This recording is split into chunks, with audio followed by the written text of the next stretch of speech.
नमस्कार, पदार्थ रेसिपीज मराठीमध्ये तुम्हा सर्वांचं मनपूर्वक स्वागत। आज आपण रगडा पॅटीस घरच्या घरी कसे बनवायचे ते पाहूया। इथे मी 1 वाटी पांढरा वाटाणा रात्रभर पाण्यामध्ये भिजवत ठेवलेला होता। तुम्ही बघू शकता किती छान फुललेला आहे। आता एका कुकर मध्ये हा वाटाणा काढून घेऊया। गरजेनुसार पाणी यात घालू।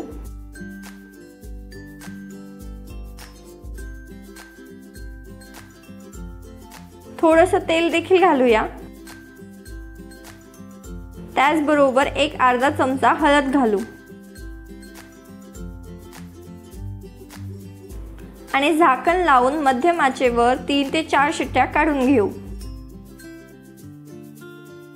इथे मी या कुकरचे 3 ते 4 शिट्ट्या काढून त्याला थंड करून घेतलंय आणि तुम्ही बघू शकता आपला हा वाटाणा किती छान शिजलेला आहे।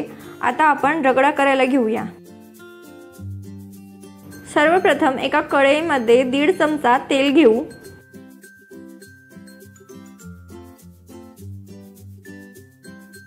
तेल छान तापलं की एक मध्यम आकाराचा कांदा बारीक चिरून घालायचा।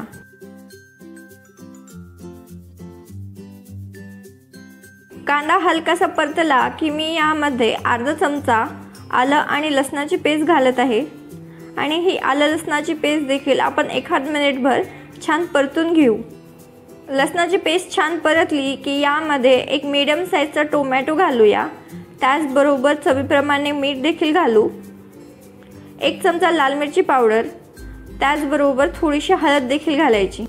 हे मसाले आणि टोमॅटो आपण 4 ते 5 मिनिटे छान शिजवून घेऊ। टोमॅटो छान शिजवून झाले की यामध्ये आपण शिजवून घेतलेले वाटाणे घालू। गरजेनुसार पाणी घालायचं आणि मध्यम आचेवर 4 ते 5 मिनिटे हा रगडा आपण शिजवून घेऊ। 4 ते 5 मिनिटे रगडा छान शिजवून झाला की यामध्ये एक अर्धा चमचा गरम मसाला घालायचा आणि छान मिक्स करून घ्यायचं। सर्वात शेवटी बारीक चिरलेली कोथिंबीर यावरती घालू। इथे आपला रगडा बनून तयार आहे। आता आपण पॅटीस बनवायला घेऊया। सर्वप्रथम एका बाउल मध्ये आपण 2 मध्यम आकाराचे बटाटे उकडून त्याची साल काढून घालूया। हे बटाटे मी छान मॅश करून घेतलेले आहेत। यामध्ये चवीप्रमाणे मीठ घालू। 1 पाव चमचा जिरेपूड,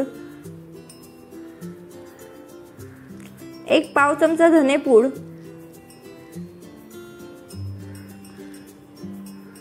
1/2 चमचा लाल मिरची पावडर,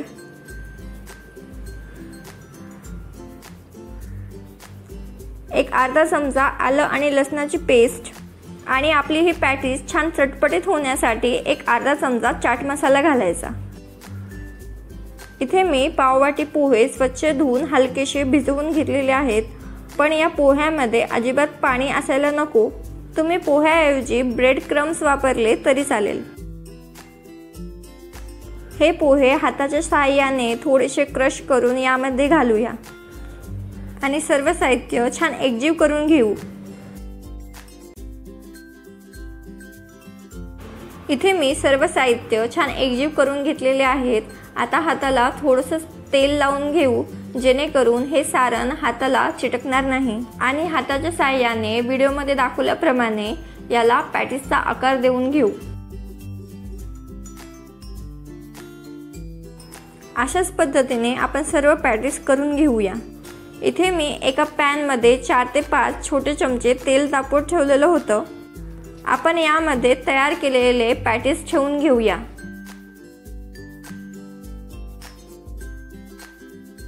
आणि मध्यम आचेवर 4 ते 5 मिनिटे हे पॅटीस आपण छान भाजून घेऊ। 4 ते 5 मिनिटे झालेले आहेत। आता आपण पॅटीसची बाजू पलटवून घेऊया। तुम्ही बघू शकता किती सुंदर कलर आलेला आहे।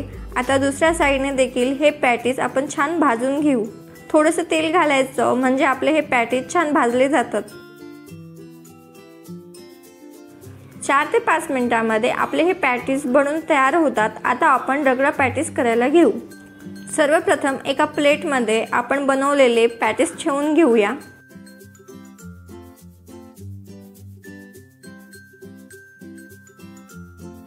त्यावरती आपण बनवलेला रगडा घालून घेऊ।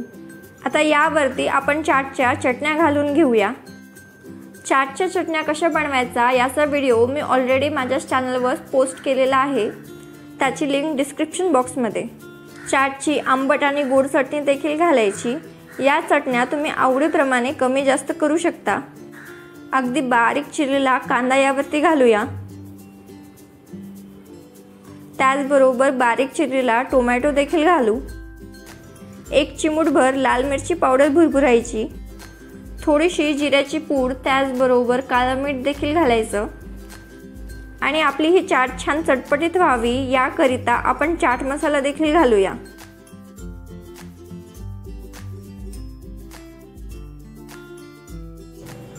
आता यावरती आपण बारीक शेव भुरभुरूया। हे होममेड शेव आहेत, याची देखील लिंक डिस्क्रिप्शन बॉक्समध्ये। आता यावरती आपण परत एकदा चाटच्या चटण्या घालू, जेणेकरून आपले हे रगडा पॅटीस अतिशय चमचमीत होतील आणि त्याचबरोबर दिसायला देखील छान दिसतील।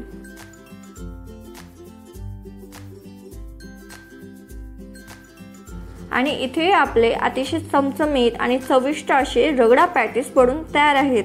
अतिशय चविष्ट लागतात, तर एकदा नक्की ट्राय करून बघा आणि तुमच्या प्रतिक्रिया आम्हाला कळवा।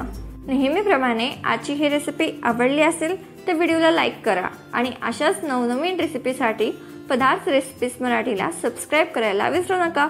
लवकरच भेटू अशाच एका नवीन रेसिपी सोबत।